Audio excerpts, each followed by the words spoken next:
எதிர்கால மக்கள் அறிவாளியாக திகழ பள்ளி செல்கின்றார்கள். அது தவறில்லை. போராடி வீட்டுக்கு சென்றால் ஹோம்வொர்க் மற்றும் டியூஷன் என்ற பெயரில் பள்ளியில் படித்த அதே ஏட்டுச் சுரக்காய். வணக்கம். இப்ப இருக்கக்கூடிய சூழ்நிலையில பள்ளி குழந்தைகளுக்கு இந்த ஹோம்வொர்க்னு சொல்லக்கூடிய வீட்டு பாடம் அது எந்த அளவுக்கு பாதிக்கிறது அப்படிங்கறத உளவியல் ரீதியா நம்ம இப்ப பார்க்க போறோம். ஸ்கூல்ல ஹோம்வொர்க் கொடுக்கறது அவசியம். கொடுத்தாதான் பிள்ளைங்க பிக்கப் பண்ண முடியும். இதனால பர்சன்டேஜ் கூட இருந்தாதான் எந்த துறையிலுமே முன்னேற்றம் அடையும். அதனால ஹோம்வொர்க் கொடுக்கறது அவசியம்.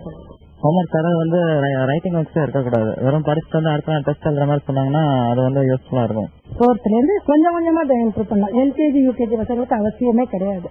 தரலாம் கொஞ்சம் ரொம்ப லைட்டா தரணும், ரொம்ப தரக்கூடாது. ஹோம்வொர்க் கொடுக்கறது ரொம்ப சரி நான் நினைக்கிறேன். ரைட்டிங் ஹோம்வொர்க் அப்படின்னு பாத்தீங்கன்னா மேத்ஸ் இஸ் இம்பார்ட்டன்ட். மேத்ஸ்ல நீங்க கான்சென்ட்ரேட் பண்ணா daily they have to work out.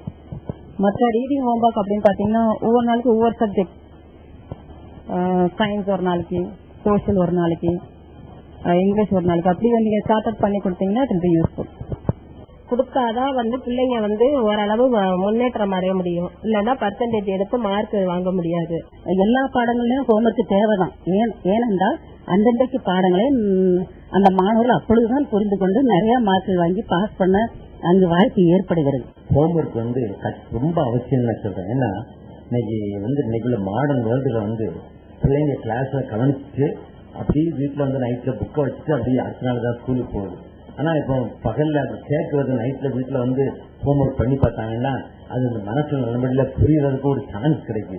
வகுப்புல பாடத்தை நடத்தினதுக்கு அப்புறம் வீட்டுல போய் அந்த டச் வச்சுக்கணுங்கிறதுக்காகவும் அந்த பிராக்டிஸ் கிடைக்கணுங்கிறதுக்காகவும் இந்த ஹோம்வொர்க் அப்படிங்கிற ஒரு கான்செப்ட் வந்தது. இதுதான் எஜுகேஷன் ரீதியான ஒரு உண்மை. ஆனா இப்ப இந்த ஹோம்வொர்க்னால மாணவர்கள் எந்த அளவுக்கு உளவியல் ரீதியா பாதிக்கப்படுறாங்க, இதுதான் இப்ப பார்வை. புக்ல இருந்து அப்படியே எடுத்து ஹோம்வொர்க் அப்படிங்கிற ஒரு கான்செப்ட் நிச்சயமா மாணவர்களை உளவியல் ரீதியா ஒரு பெருவாரியான பாதிப்புக்கு உள்ளாக்குது. ஒண்ணு. ரெண்டாவது விஷயம், மாணவர்கள் அவங்க எந்த நேரமும் அந்த எழுதுறது படிக்கிறது இந்த மாதிரியான ஒரு சூழ்நிலையில இருக்கிறப்ப அவங்களுக்கு வெளி உலக அனுபவங்கள் அல்லது இந்த எக்ஸ்போஷர் சொல்லக்கூடிய ஒரு கான்செப்ட் இயல்பாவே குறையுது. எக்ஸ்போஷர் கிடைக்க மாட்டேங்குது. எப்படி எக்ஸ்போஷர் கிடைக்கும்? ஸ்கூலுக்கு போறான், வீட்டுக்கு வர்றான், பாடத்தை படிக்கிறான், தூங்குறான், எந்திரிக்கிறான், ரொட்டீன் வாழ்க்கை அப்படியே போயிட்டு இருக்குது. அப்ப அவனுக்கு எக்ஸ்போஷர் வளர்க்கறதுக்கு என்ன பண்ணும்? அப்ப ஹோம்வொர்க் கொடுக்கக்கூடியது தப்பா தவறா? நிச்சயமா அதுல சாதகங்களும் இருக்கு, பாதகங்களும் இருக்குது. சாதகங்கிறப்ப இந்த லோ அச்சீவர்ஸ்க்காக நம்ம செய்யக்கூடியது. பாதகம்னு சொல்லி பாக்குறப்ப அந்த அவனுக்குரிய அந்த எக்ஸ்போஷர் குறையுது. டியூஷன் என்ற பெயரில் பள்ளியில் படித்த அதே ஏட்டுச் சுரக்காய்.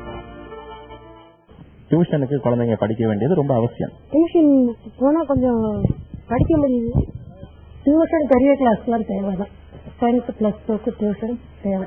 ஸ்கூல்ல எல்லா சப்ஜெக்டுக்குமே எல்லா சாருமே நல்லவங்களா இருக்காங்க அப்படின்னு சொல்ல முடியாது. எல்லா டீச்சர்ஸுமே ஒரு சில சப்ஜெக்ட் டீச்சர்ஸ் நல்லவங்களா இருக்காங்க, ஒரு சிலருக்கு நல்லா சொல்லி தராம இருக்காங்க.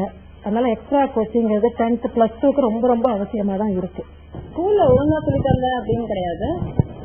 டிபெண்ட்ஸ் அவங்க ஸ்டூடெண்ட் உடைய கான்சன்ட்ரேஷனை பொறுத்து இருக்கு. எப்படி அவங்க கவனிக்கிறாங்க கிளாஸ்ல. எல்லாத்தோடைய கவனிப்பும் ஒரே டீச்சர்னால இருக்கும் அப்படின்னு சொல்ல முடியாது. சில பிள்ளைங்க அங்க கொஞ்சம் ஒரு 50% படிச்சுட்டாங்கன்னா டியூஷன்ல இன்னும் கொஞ்சம் எஃபெக்டிவா நம்ம டீச் பண்ணணும் அப்படின்னு சொன்னாங்கன்னா ஒரு 100% எஃபெக்டிவா இருக்கும். இன்னைக்கு நீங்க எடுத்துக்கிட்டீங்க அப்படின்னு சொன்னா ஸ்டேட் ஃபர்ஸ்ட் வாங்குற ஸ்டூடெண்ட் கண்டிப்பா டியூஷனுக்கு போனவங்க தான். இப்ப திருச்சி டிஸ்ட்ரிக்ட் ஃபர்ஸ்ட் அப்படிங்கிற மாதிரி ஒரு ஸ்டூடெண்ட பேட்டி எடுக்கும்போது வருஷம் நீங்க பாக்கலாம் அவங்க எந்தெந்த சார்ட்ட டியூஷன் படிச்சாங்கிறத முதற்கொண்டு அவங்க சொல்றாங்க. டியூஷன் மிக மிக மிக மோசமான நிலையில் இருக்கிற மாணவர்களுக்கு டியூஷன் அவசியம் தான். மேலும் பேரண்ட் படிக்காதவர்களா இருந்தால் அவர்களுக்கு அந்த டியூஷன் தேவைதான். டியூஷன் இல்லாமல் படிக்கிறது மார்க் வாங்குறது அப்படிங்கிறது இண்டிவிஜுவலுடைய டேலண்ட் தான். அந்த ஸ்டூடெண்ட் ரொம்ப எக்ஸ்ட்ரா ஆர்டினரியா இருந்து படிச்சா படிக்க முடியும். பட் ஒரு படிப்பை பொறுத்த வரைக்கும் பாத்தீங்கன்னா நம்ம 10 தரம் படிக்கிறதும் ஒண்ணுதான், ஒரு தரம் எழுதி பாக்குறதும் ஒண்ணுதான். 10 தரம் எழுதி பாக்குறதும் ஒண்ணுதான், ஒரு நல்ல டீச்சர் நடத்தும் போது கவனிக்கிறதும் ஒண்ணுதான். சோ அதனால நம்ம கையில நம்ம கண்ட்ரோல்ல இருக்கிறது படிக்கிறது, எழுதி பாக்குறது. அதை விட கொஞ்சம் செலவு பண்ணோம்னா ஒரு நல்ல டீச்சரோட கிளாஸ் உட்காந்து கவனிக்கக்கூடிய ஒரு வாய்ப்பு கிடைச்சறதுனால அதை எல்லாருமே செஞ்சிடறாங்க. டியூஷனாலதான் என் பொண்ணுக்கெல்லாம் மார்க் வந்தது. பெற்றோர்கள் இப்ப இருக்கக்கூடிய லைஃப் ஒரு டென்ஷன் லைஃப், அதுலயும் 2 பேரும் வேலையில இருக்காங்க அப்படின்னா சொல்லவே வேண்டியதில்லை.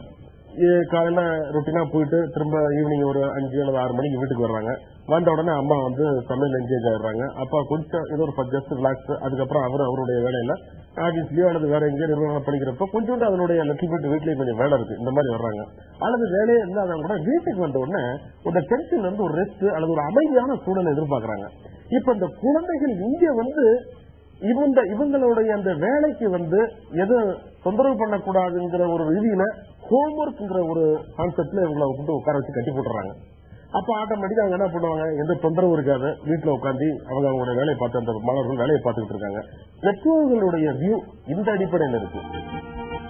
மாணவ பருவத்தில் ஒதுக்க முடியாதது விளையாட்டு. ஜென்ரலா வந்து விளையாடுறது ஒரு நபர் வந்து ஃப்ரீனஸ். பிள்ளைங்க அப்பதான் வந்து படிச்சா வந்து கண்ட்ரோல் பவர் ஏறும். அதுக்காக தான் விளையாட்டு வந்து அவசியம். ஒரு சில ஸ்கூல்லயே எல்லாத்தையும் முடிச்சுட்டு அங்கேயே விளையாட சொல்றாங்க, இது பண்றாங்க. கவர்மெண்ட்லயும் பிரைவேட்லயும் ஸ்போர்ட்ஸ் கோட்டான்னு ஒண்ணு இருக்குது. ஆனா அதை விட்டுறாங்க. விட்டு ஜென்ரலா வந்து படிப்பை மட்டும் நினைச்சு இது பண்றாங்க. அது தப்பு. ஆனா வந்து ஸ்போர்ட்ஸ் கோட்டாவுக்கு முன்னுரிமை தரணும்.